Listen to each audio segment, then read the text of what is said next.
¿Quieres llevar tu carrera en ciberseguridad, auditoría o gestión de riesgos al siguiente nivel?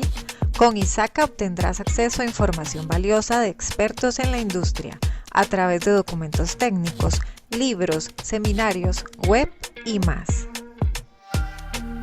ISACA ofrece beneficios y programas para impulsar tu éxito. Descubre nuestras ofertas y da un impulso a tu carrera.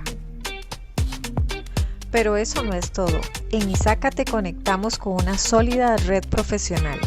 Únete a nuestra comunidad y amplía tu red de contactos.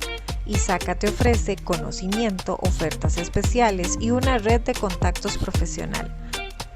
Para obtener más información, visita nuestro sitio web o contáctanos. ISACA, liderando la excelencia en ciberseguridad, auditoría y gestión de riesgos. Únete a nosotros hoy. Te esperamos en ISACA.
¿Quieres llevar tu carrera en ciberseguridad, auditoría o gestión de riesgos al siguiente nivel?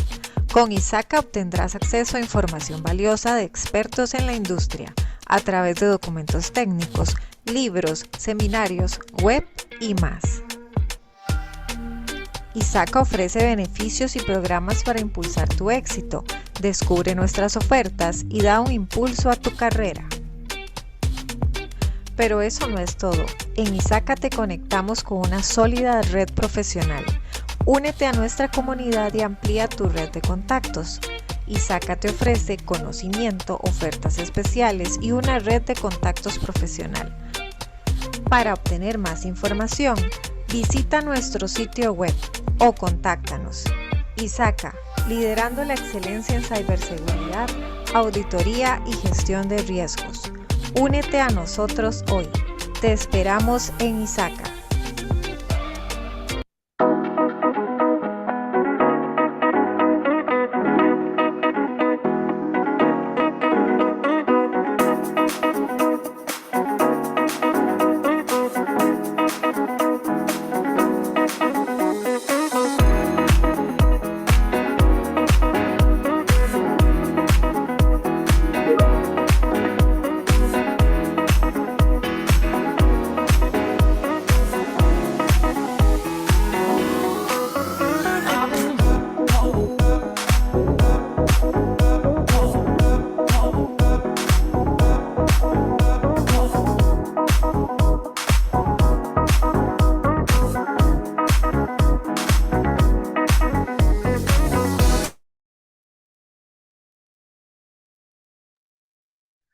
muy buenas noches. Muchas gracias por acompañarnos a una charla más de Isaca Costa Rica. El día de hoy nos acompaña el señor Denis Durán con la charla Análisis Forense de Incidentes de Ciberseguridad. Don Denis, buenas noches, bienvenido. Hola, buenas noches. Gusto que estén todos por acá.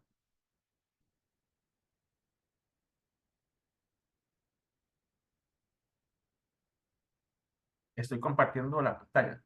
¿Sí pueden verla sin problema? Sí, al menos yo sí la veo.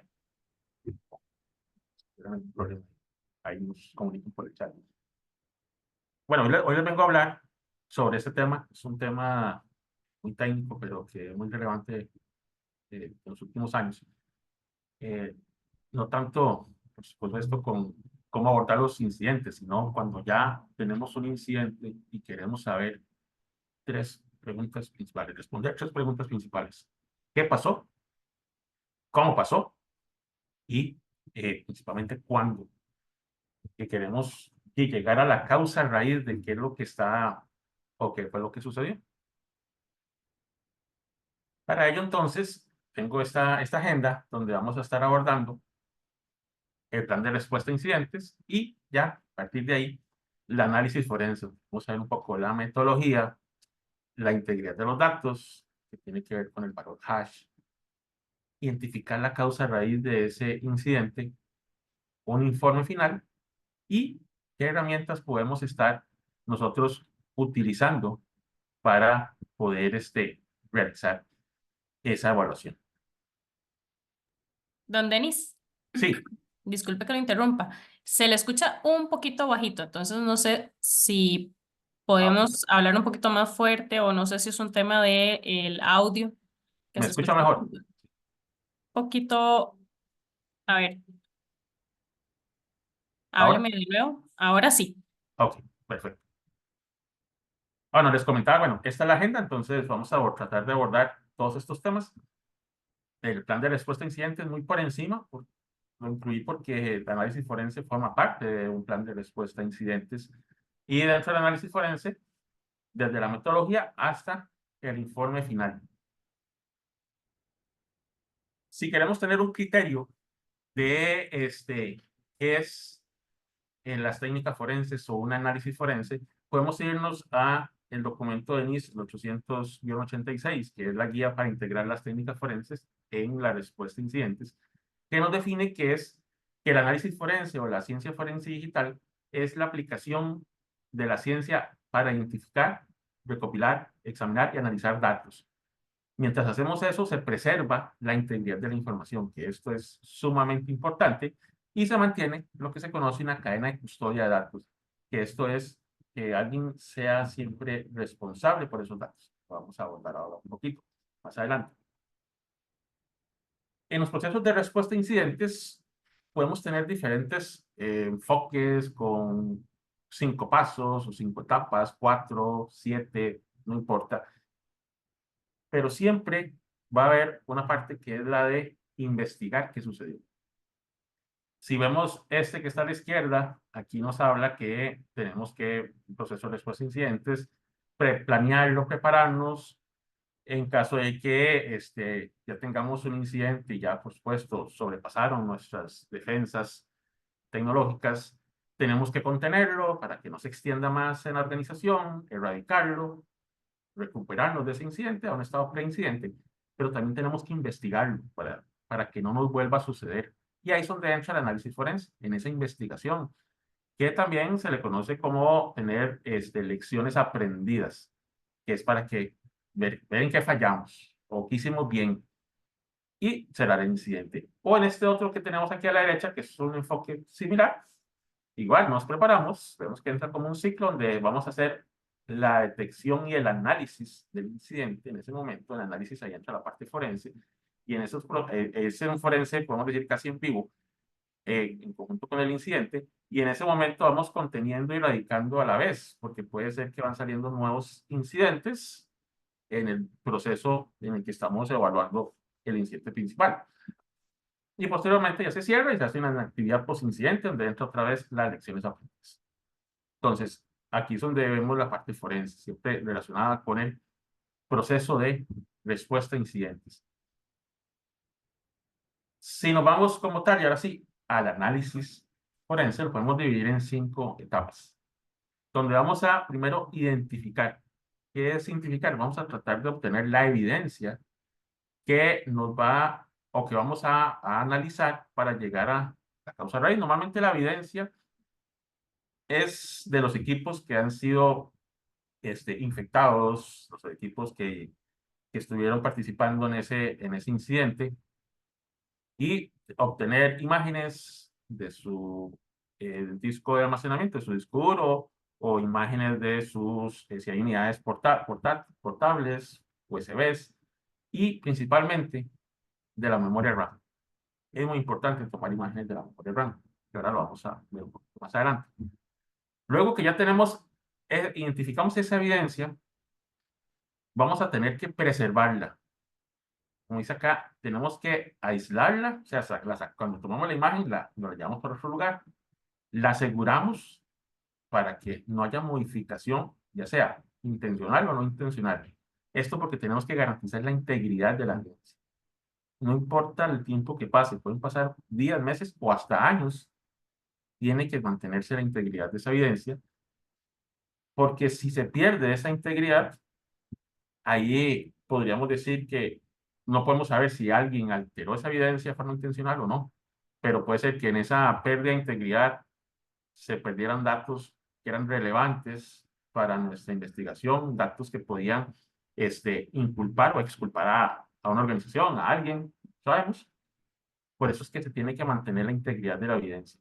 Y todavía con más razón si esto se va a estrados judiciales. La evidencia tiene que ser completamente, o garantizar la veracidad de lo que se está diciendo ahí. Ya que tenemos esa evidencia íntegra, tenemos que analizarla. El análisis aquí es donde ya entran las herramientas para tratar de nosotros obtener los resultados que deseamos, que es saber qué pasó, exactamente qué pasó, cómo pasó y cuándo. La fecha, la hora, los minutos. Y aquí es donde vamos a ir a empezar a reconstruir fragmentos de datos y sobre esos fragmentos, sobre esa información, ir obteniendo conclusiones, pequeñas conclusiones, que esas conclusiones vamos a unir al final, que esa es la parte 4, documentar, que es donde vamos a tener un registro con todos los datos para ir haciendo una recreación cronológica de lo que sucedió. Es hacer una línea de tiempo, desde, podemos decir así, minutos antes, horas antes de cuando fue el incidente, hasta también minutos u horas después. Es tener esa línea de tiempo. Desde, por ejemplo, vamos que entró un malware a la compu, a esa laptop que estoy usando. Desde el momento, podemos decir, desde que yo aprendí la compu, qué hice durante el día, si navegué por internet, si conecté una USB, dónde fue internet, qué pasó, cuando llegó el malware, cuando se instaló, cuando se ejecutó y posteriormente lo que hizo el malware, que puede ser que está enviando información hacia afuera o estaba trayendo otros malwares o otras herramientas de hacking, cosas así. Entonces, esa línea de tiempo tiene que registrar todo lo que fue antes, durante y después del momento del incidente. Y por último, tenemos la parte de presentar. En presentar es donde ya hacemos un tipo de reporte. Con sacar, resumimos, hacemos una conclusión final y se presenta un reporte hacia las partes interesadas. Ahora, si vemos en detalle cada uno de estos, en identificar, les comentaba que tenemos que saber dónde está la evidencia. Esta imagen es lo que se conoce como la jerarquía de almacenamiento o la jerarquía de memoria de sistemas operativos. Aquí es independientemente del sistema operativo. Tenemos estas 4, podemos decir, desde la parte alta de la pirámide hasta la memoria principal, todas estas, los cachés, los registros y la memoria principal. Esas son las áreas de memoria o las áreas de almacenamiento que accede el procesador, CPU. Esa es la memoria que es volátil memoria aleatoria, que cuando apagamos el dispositivo o el equipo, se pierde. En esa memoria está ahorita, en este momento, claves IPs que están en sus conexiones a Internet, que tengo abierto Zoom, que tengo abierto el Foxit PDF Reader. Todo eso está ahí ahorita en la RAM. Está pasando en este momento.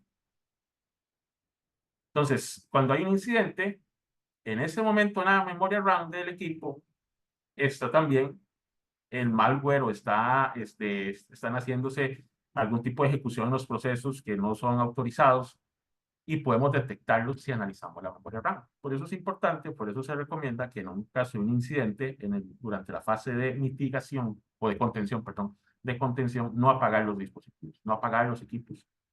Lo ideal es tenerlos encendidos, los sacamos de la red, ya no van a hacer más daño y tomamos una imagen de la memoria, porque esta nos va a dar mucha información. Sin esta imagen de memoria, igual podemos hacer el análisis forense, pero nos vamos a quedar cortos en saber o en responder esas preguntas que queremos. ¿Qué pasó? ¿Cómo pasó? ¿Y cuándo pasó?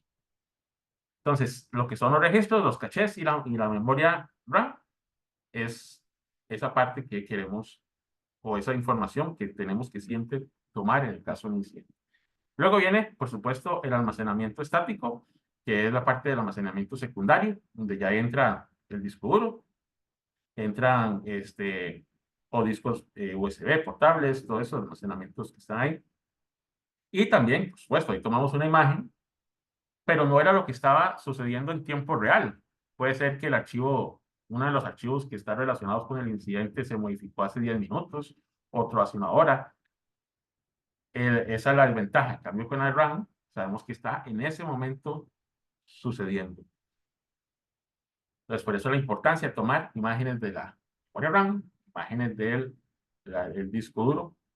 Y esto es independientemente del dispositivo. Normalmente los incidentes, por supuesto, son en laptops, en servidores, pero también tenemos los dispositivos, los smartphones, donde ahí cambia la jerarquía de almacenamiento, cambia un poquito. Igualmente tenemos la memoria, la parte de RAM, y como trabaja Android o iOS, es un poquito diferente, pero igual hay que tomar esa imagen en ese momento, no apagar el dispositivo. Igual aplica para routers, switches, cualquier dispositivo que tenga almacenamiento de datos, aunque sean más poquitos datos, digamos que sean 64K, no sé, por ejemplo, un electrodoméstico, un IoT conectado a Internet, ahí hay datos, siempre van a haber datos, conexiones de red. Entonces, esa información es valiosa, por eso no hay que pagar el dispositivo. Entonces ya tenemos identificados esas fuentes u orígenes de datos. Esos datos los vamos a usar herramientas forenses para extraer la información, para hacer una copia de esa información o imagen forense. Esas herramientas forenses que hacen la imagen forense, nos generan un valor hash. Valor hash, esa función hash, que la cual la hace es que nos genera un dato alfanumérico que está relacionado a la imagen, al archivo, al directorio, a lo que nosotros en ese momento tomamos o copiamos. Aquí también entran herramientas como bloqueadores de escritura en ese momento. Hay bloqueadores de escritura a nivel de hardware y a nivel de software, que lo que hacen, como el nombre lo dice, es que cuando tomamos esa imagen sea íntegra, sea una copia bit a bit exacta del origen, o sea, del equipo donde estamos tomando la evidencia. No se modifique absolutamente nada, ningún bit. Entonces, este valor hash que genera acá, aquí mostrándoles, ese valor tiene que mantenerse a través del tiempo. ¿Cuánto tiempo? No sabemos, pero tiene que mantenerse siempre.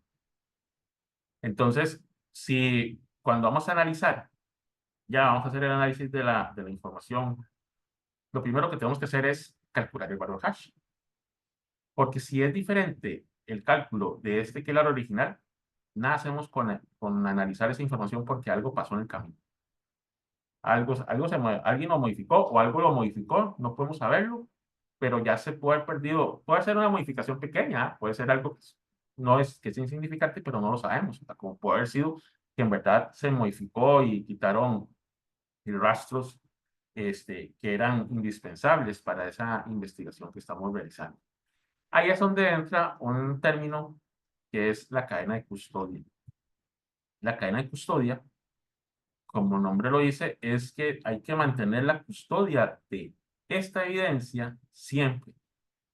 Esto es a través de documentos, normalmente se usan documentos físicos, un registro físico donde nos va a decir que, por ejemplo, tenemos como evidencia un disco duro, marca Seagate, por ejemplo, modelo tal, con el valor hash es este. Entonces, ese disco duro, yo lo recogí o lo tomé del momento en que se tomó la evidencia, yo lo tengo bajo mi custodia, y si después se lo quiero pasar a otra persona, entonces yo firmo que se estoy entregando a la otra persona firma que lo está recibiendo, y siempre tiene que haber una cadena de custodia.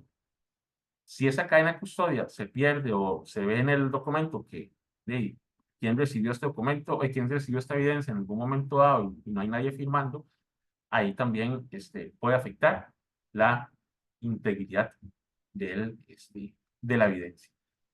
Es muy importante mantener esas cadenas de custodia para asegurarnos la integridad de la evidencia y que no varíe este valor hash como tal. Ahora, en las funciones hash, bueno, hoy en día hay varias funciones hash que ya no se recomienda utilizar, que ya son inseguras, que producen lo que se llama un ataque de colisión, que significa que dos documentos o dos archivos diferentes van a generar el mismo valor hash. Entonces, esas funciones de hash ya no se tienen que usar, como MD5, por ejemplo, o SHA, pero ya hay otras que, por supuesto, ya hoy en día son más robustas, como SHA-256, 384, entonces se podrían usar. Pero ya es un tema ahí que se va abordando en el momento en que se está tomando la evidencia.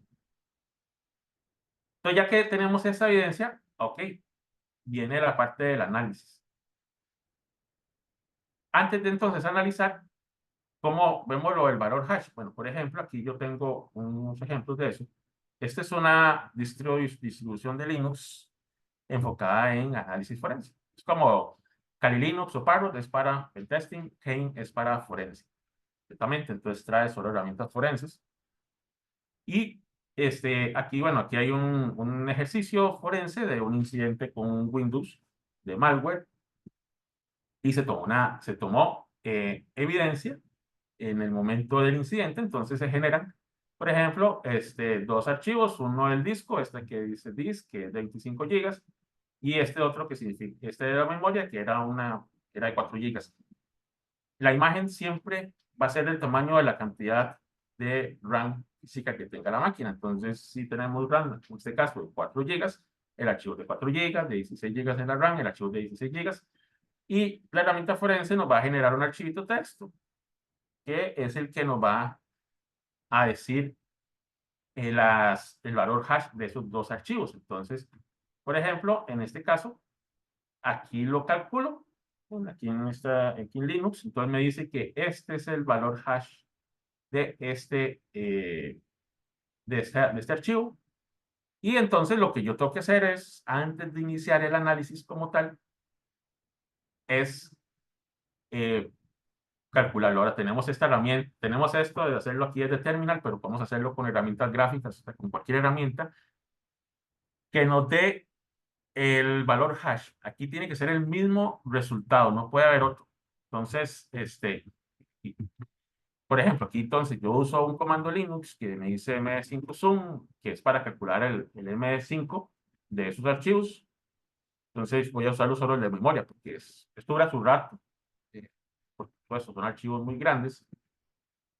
Y aquí vamos a ver el resultado.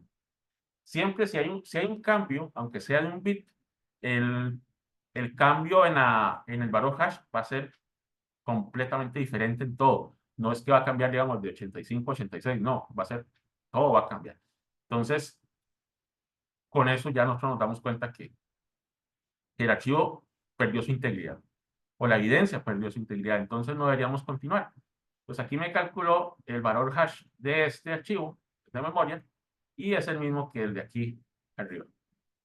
Entonces ya con esto podemos empezar a analizar los archivos, tomando, por supuesto, como referencia o como tener un contexto de lo que sucedió, si es posible. Si sabemos que fue un ataque de ransomware, okay, tenemos un pequeño contexto que puede haber sido, o algún otro tipo de incidente.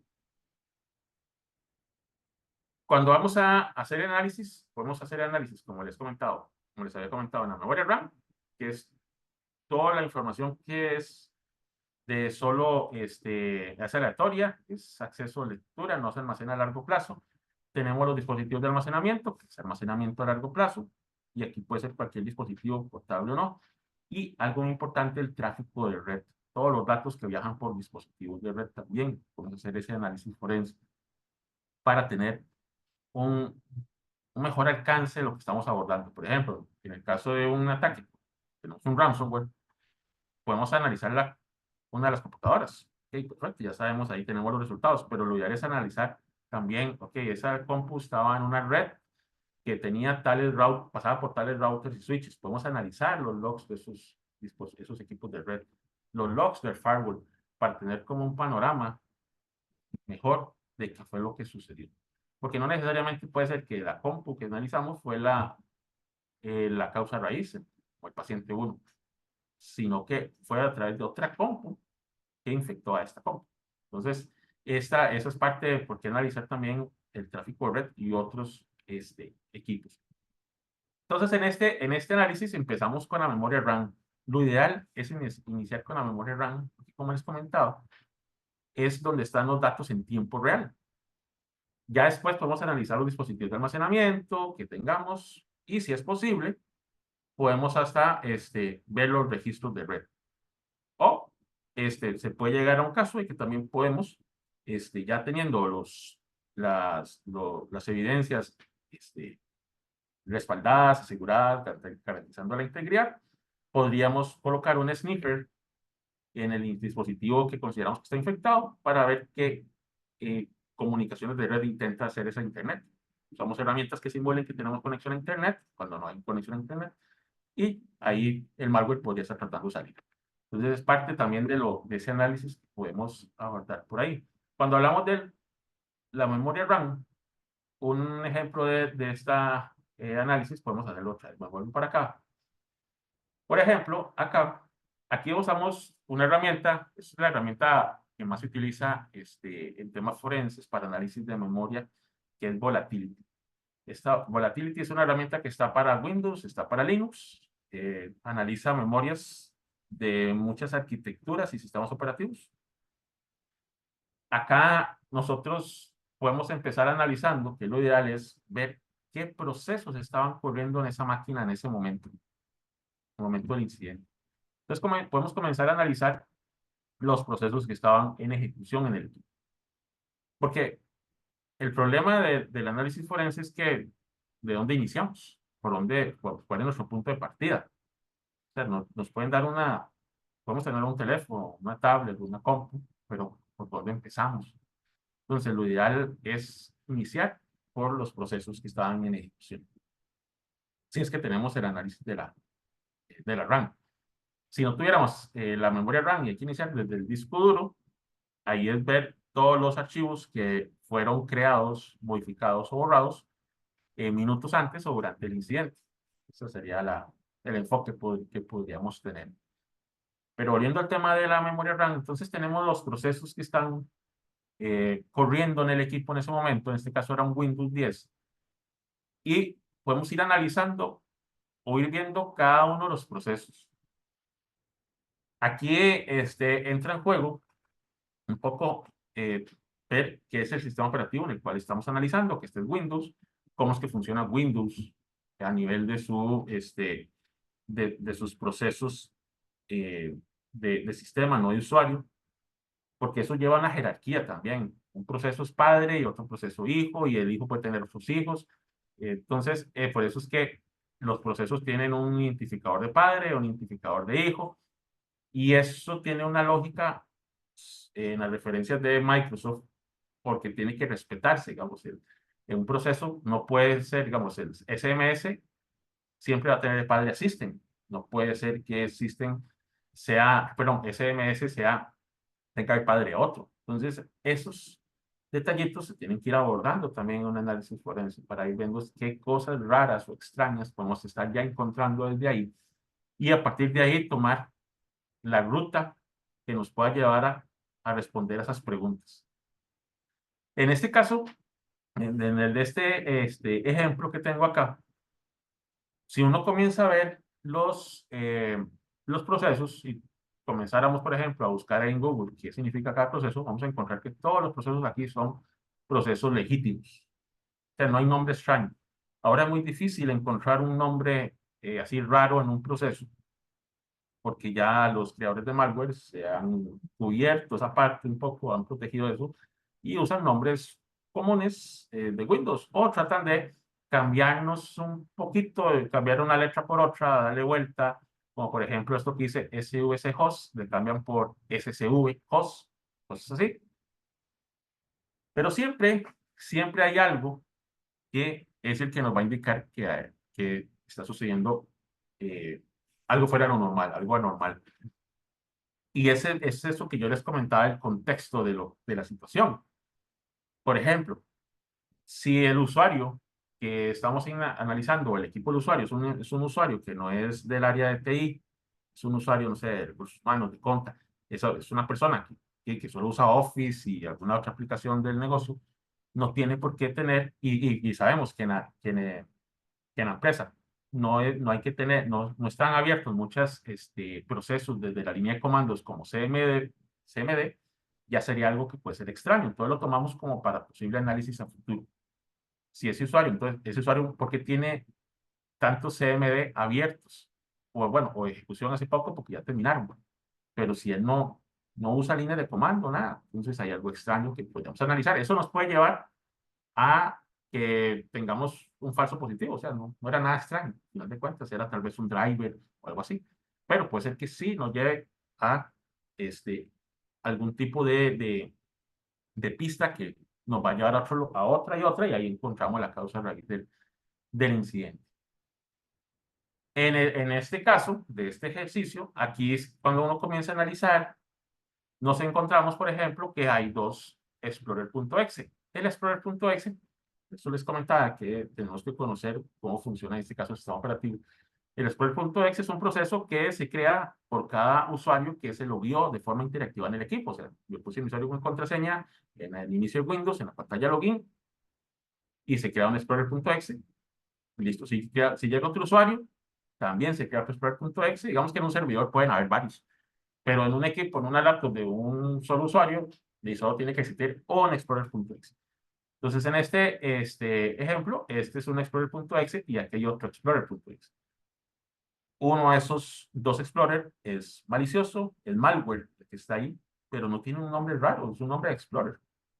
Y lo que hay es un malware, es un rat, un troyano de acceso remoto, lo que está ahí metido, que es parte de lo que usan los desarrolladores de malware para meterse el malware, se mete dentro del proceso legítimo. Los dos son procesos legítimos, solo que uno es el cascarón del proceso. Le quitaron todo su código original y metieron el código del malware ahí. Entonces ahí está. Es parte de las vulnerabilidades, digamos así, que tienen los sistemas operativos durante la gestión de los procesos en los sistemas. Entonces esa parte, ya cuando vemos que hay dos Explorer, hay que analizarlos a detalle. Y aquí podemos utilizar varias herramientas. Podemos utilizar un antivirus que nos va a analizar esa memoria. Podemos analizar lo que se conocen las reglas de Yara, que también va a analizar la memoria. Y ya podemos ir teniendo un mapa, o así puedo decir un mapa ahí mental, o un resumen, o una conclusión de qué es lo que podemos irle dando mayor enfoque, mayor análisis, dejando de lado otras cosas que ya no son significativas. Entonces, enfoque de iniciar por la memoria es muy útil porque ya vamos a ir viendo para dónde agarrar. Y esto conlleva, por supuesto, su tiempo. Vamos, este ejercicio de analizar este incidente de Windows es largo, es extenso, puede consumir unas 7 horas por ahí. Vamos a hacerlo en un laboratorio, ir paso a paso. Y vamos a llegar a la causa raíz. de lo que sucedió, que entonces ahí cuando tenemos ya que sabemos que es Explorer y el otro Explorer, vamos al disco duro, al análisis del disco duro para saber cuándo fueron creados esos Explorer.exe, quiénes fueron sus padres como tal, qué hicieron los procesos padres, y nos pueden ir llevando, como les comentaba, a dónde sucedió las cosas. Nos aprovechamos también de funcionalidades que tienen los sistemas operativos hoy en día. Muchos tienen funcionalidades para que carguen más rápido los procesos, para que guardan información para que se vuelvan a utilizar lo más pronto posible y no consuman mucho tiempo. Son funcionalidades ahí de rendimiento que se usan para análisis forense. Por ejemplo, aquí tenemos el análisis del antivirus que se puede utilizar en ese momento, entonces nos va arrojando también información relevante que podemos explotar, que se encontraron troyanos. Tal vez el antivirus no hay información, puede ser que no, pero en este caso sí, o sea, es ejecutarlo. Y ya vamos a analizar entonces, ok, estas rutas que nos va generando, qué hay ahí, encontramos herramientas, cosas que durante el proceso del incidente se crearon, vinieron de Internet. La ventaja de los sistemas operativos de Windows, de Linux, de Mac, es que si nosotros los tuneamos correctamente, nos van a decir todo lo que pasa, absolutamente todo.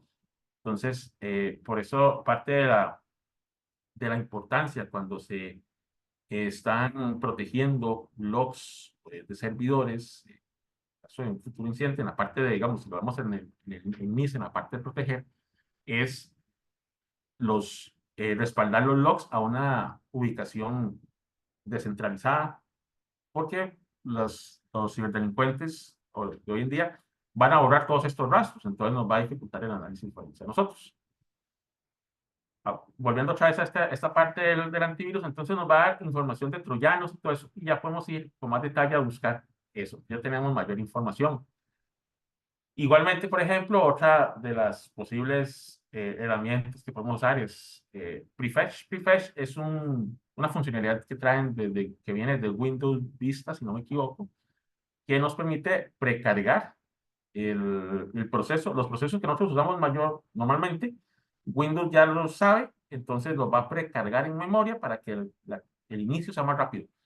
Pero desde el punto de vista forense, nos sirve para conocer cuáles fueron los últimos procesos que se ejecutaron en el rango o en el tiempo del incidente. Por ejemplo, aquí podemos ver que el incidente sucedió el 16 de agosto. Y entonces podemos ver toda la ejecución de procesos que se hicieron durante ese incidente. Entonces, si es un usuario, por el tema, si es un usuario que no es técnico, el del equipo que estamos analizando, ¿por qué ese usuario ejecutó procesos o comandos de software que tienen que ver con análisis de red, con hacking, con craqueo de passwords, como Hydra, obtener información de la red? Si el usuario no desconoce eso es lo que lo está haciendo otra persona, que era el delincuente. Entonces, estas funcionalidades que trae el sistema operativo nos van a ayudar bastante. Por eso no tenemos así como que decir una herramienta para forense. No, aquí tenemos que apoyarnos en el momento en el que estamos viendo o qué camino agarramos, ver qué herramientas hay en ese momento que no solamente sean forenses, sino que nos den la información que necesitamos. Entonces, en este ejemplo, aquí hay muchos comandos que no tiene por qué ejecutarlos un usuario, incluyendo esta que es Mimikatz, que es una herramienta de hacking. Entonces, todo eso se analiza. Se puede ir analizando, digamos, que tiene un nombre extraño, ¿o qué es esto? No sabemos. Se compila el exe para conocer el código fuente de ese archivo o ese ejecutable y saber qué es lo que hace. En el caso de este ejercicio, este punto exe era el que descargó todo un poco de malware. Era un archivo, era un Python que venía ahí y se conectó a un sitio web y comenzó a descargar malware. Entonces, todo esto nos va a ir ayudando para ir ya obteniendo la causa raíz, que fue lo que sucedió. Se explotó una vulnerabilidad, de qué manera, en qué software. Y eso es lo que nos va a ayudar, por supuesto, a lo que les comentaba de las lecciones aprendidas. Entonces, ese análisis puede durar su ratito, ¿va? Puede ser y bastantes días, con el objetivo de llegar a obtener esa causa raíz como tal.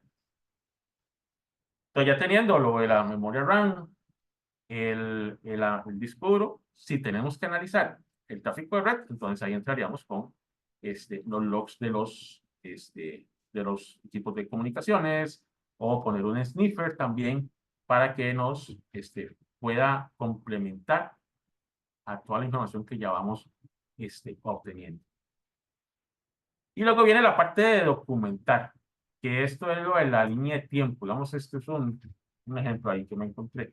Pues ya les voy a mostrar otro de este ejercicio que les estaba haciendo, donde vamos creando en ese orden cronológico qué fue lo que sucedió. Entonces, así no tenemos como ya visible qué pasó desde el inicio. Y ya tenemos, por supuesto, las causas raíz. Ya cuando vamos aquí, ya lo comentamos y terminamos esto, tenemos la causa raíz, todo eso. Por ejemplo, se los muestro. Sería algo así. Tenemos una línea de tiempo donde vamos poniendo, digamos, lo que nosotros consideramos que es relevante para este, este análisis. Aquí podemos poner, ok, bueno, el sistema se inició a tal hora. ¿Cómo obtuvimos eso? Por la memoria, nos da esa información. Se inició Firefox. En el caso de este ejemplo, es un problema que hubo con el navegador, que era vulnerable. Entonces se inició Firefox y nos dimos cuenta por estas evidencias. Y así podemos ir haciendo esa cronología de cómo se dio el ataque. Que el usuario entró a un sitio web, que el sitio web estaba comprometido, que le descargó un malware, y todo eso vamos teniendo la evidencia de eso. Por supuesto, en nuestros documentos vamos a ir teniendo ya la parte, como tomando screenshot de esa evidencia, para el caso de que nos pregunten. Y así vamos haciendo esa cronología de todo lo que consideremos relevante y que nos va a dar la causa raíz y qué fue lo que quiso hacer el atacante. Llevarse información, mapear la red o escanear la red, todo eso. Y esto es muy importante para ese reporte final que queremos presentar. Entonces aquí puede ser, este es uno pequeño, esta línea de tiempo puede ser todavía mucho más porque se hizo hasta 2 horas después del incidente, pero podemos tirarla un día después del incidente. Ya sabiendo cuál fue esa causa raíz, por supuesto, ahí viene el tema de la lección aprendida de que no vuelva a pasar. En el caso de esta era una vulnerabilidad, era falta de un parche. Okay. Hay que parchar el equipo, los equipos, y ahí se hacen unas tareas a lo interno para que no vuelva a suceder. Entonces ya tenemos esa parte ahí de la cronología. Y por último tenemos lo que es un informe. El informe aquí bueno, este es una pequeña plantilla ahí de qué debe contener, que es muy general. Al final, un informe, como muchos otros informes, tiene que tener el resumen ejecutivo con sus objetivos, qué se analizó, qué hallazgos, y vienen de ser posible, porque no siempre podemos obtener esa información. Si podemos obtener la metodología que hizo el atacante, qué aplicaciones se utilizaron, todo eso. Si lo podemos obtener, perfecto. Si no, bueno, lo podemos dejar hasta ahí, siempre y cuando tenemos que dar, por supuesto, recomendaciones, hallazgos que se analizó, el objetivo y un resumen ejecutivo, que es lo importante. Un ejemplo de un reporte que ya es real, este sí no es un reporte de prueba, este es un reporte, por ejemplo, ahí cambia, que es de un incidente que sucedió, bueno, hace casi 5 años, donde ¿cómo decir? Le hackearon o le comprometieron el iPhone al dueño de Amazon, y a partir de ahí comenzaron a exfiltrar mucha información. Entonces, en el análisis forense, lo que hace lo que presenta en el informe es el resumen ejecutivo. Por supuesto, aquí vienen algunas referencias porque hay mucha información técnica que hay que ver quién va dirigido ese informe. Podemos tener diferentes audiencias. Y ya empieza mucha información de qué fue lo que hicieron ellos. Entonces, aquí, bueno, en este ejemplo, ahí vamos tomando screenshots, información del laboratorio, las herramientas que utilizaron para hacer ese análisis. Y, por supuesto, también los hallazgos que encontraron, por qué se dio esa infección o ese incidente, qué pasó después del incidente. Y ahí viene un tipo de orden, aquí viene un orden cronológico, como pueden ver acá, en estos, que es otra manera de mostrarlo también. Y bueno, otros detalles ahí, indicadores de compromiso, datos ahí que consideran el equipo que hizo el informe relevantes, ponerlos, que el equipo que hizo el análisis, relevantes ponerlos en el informe. Entonces, lo que queremos acá es con el informe es que no quede duda de qué fue lo que sucedió. Ahora, si ya no estamos limitados por X razón, que pone limitados a saber la causa raíz, entonces se coloca ahí en la conclusión final de que por tal motivo no podemos saber qué fue lo que sucedió exactamente. Si podemos, por supuesto, saber qué pasó después, cuando pasó el incidente. Pero bueno, ellos hablan de una investigación que va a continuar y otras cosas más que ellos no pudieron saber qué pasó exactamente. Entonces, con esto, terminamos ese análisis forense y bueno, ahí sigue el proceso de respuesta a incidentes. Se da el cierre del incidente y las lecciones aprendidas conociendo cuál es o qué fue lo que sucedió. Algo importante a tomar en cuenta, como les comentaba, es que no podemos decir que no vamos a seguir el análisis, aunque no tengamos la memoria RAM.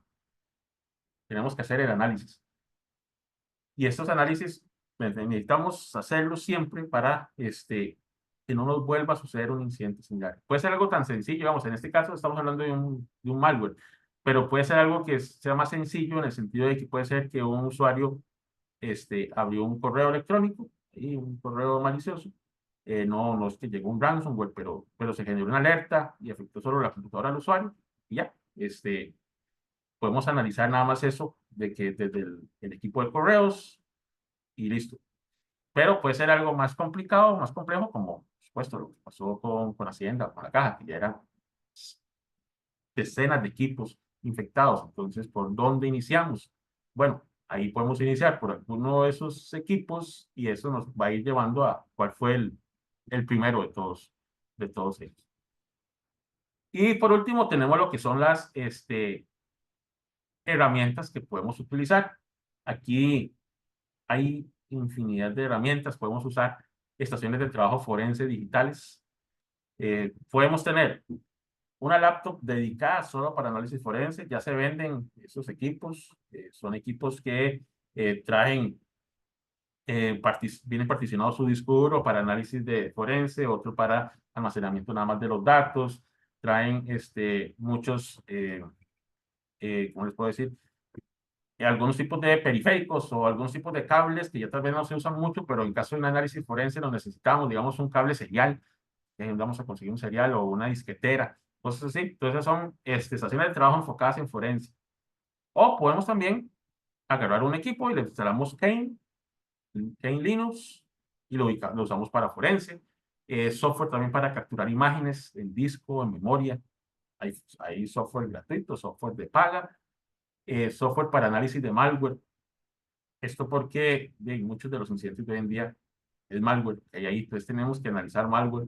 Y el análisis de malware tiene un enfoque adicional para saber qué quiere hacer ese malware y cómo podemos nosotros detenerlo. O sea, podemos saber que el ataque fue o que lo que sucedió fue un troyano que llegó. Okay, pero ¿qué quería hacer ese troyano? Entonces podemos agarrar ese malware y analizarlo. Entonces hay otro tipo de software y es otro enfoque. Y también el analizar datos para el contexto, para la redundancia, de lo que se está analizando. Entonces, si estamos analizando un problema con el navegador, Firefox, Chrome, Edge. Ok, software para ver el caché del navegador, puesto ver el historial del navegador. Si el navegador tiene una carpeta donde guarde registros de fallas que ha tenido, analizarlas. Si el problema que lo estamos teniendo es con Office, o sea, un Excel, un Word, ok, software que nos permita analizar ese archivo de Excel, ese archivo de Word. Entonces es ver en el contexto de lo que estamos analizando qué software nos sirve más. Y no necesariamente son software forenses, son software para analizar también datos que nos van a dar esa información. Entonces aquí nos vamos apoyando conforme vamos analizando diferentes tipos de herramientas. Y así, entonces podemos hacer este tipo de análisis forense en incidentes de seguridad. Ya si lo queremos ver, por supuesto aquí les muestro un poco la generalidad, porque ya hacerlo práctico, sí, ya vamos a consumir varias sesiones de hacer prácticas de esto. Pero sí quería mostrarles cómo es que vamos a abordarlo de un inicio, por los diferentes pasos que tiene el análisis forense, para llegar, por supuesto, al punto final. No sé si tienen alguna consulta, alguna pregunta.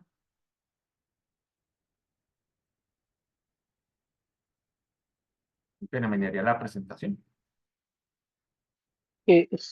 Perdón, yo tengo una pregunta. Claro. A la hora de hacer el análisis, máquina infectada o la máquina que está atacada, para poder generar el dump de la memoria y del disco, vamos a tener que instalar software en la máquina, ¿cierto? No Al instalarlo, hacer hay eso, software. por Se eso, digamos, puede. una máquina, Así. una máquina, digamos, de un usuario normal no va a tener los tools de forensics que uno ocupa para sacar el dump de la memoria, o Windows y Linux ya traen algo para poderlo hacer sin necesidad de tener que instalar algo más. Mi punto es que al momento que uno instala, uno está cambiando el estado de la máquina y ya eso afectaría de alguna forma la validez de la evidencia, ¿no? No, digamos, sí hay que, no es instalar, usamos, o se puede usar software que se instala, que no es lo ideal, pero hay otros que son portables, como por ejemplo, este caso es que se llama Run Capture, que es el que nos va a permitir tomar esa memoria. Pero nosotros cuando vamos a estar analizando en ese momento, más bien, este Run Capture va a generar un valor hash en ese momento, incluyendo la ejecución de esta herramienta Run Capture. Entonces ya tenemos una evidencia, perdón, un valor hash de esa evidencia. Ese valor hash va a mantenerse a través del tiempo, no importa que el Run Capture esté ahí metido. Son herramientas oficiales, herramientas forenses que no van a afectar, por supuesto, después el análisis de la evidencia. El problema se daría aquí en que después de que tomamos esa evidencia y nos genera el valor hash, ese valor hash cambia. O que apaguemos el equipo, por supuesto, se pierde la RAM, pero ya queda registrado en el Windows que se apagó el equipo. Entonces ya hubo ahí un movimiento o un cambio muy brusco en el equipo y ya va a afectar el análisis de la evidencia porque se puede perder, por supuesto. Oh, ok, muchas gracias.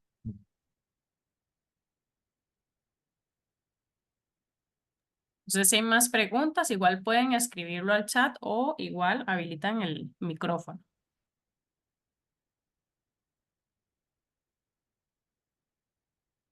Igual ahí cualquier consulta, luego me pueden contactar acá por LinkedIn. Está mi enlace de LinkedIn.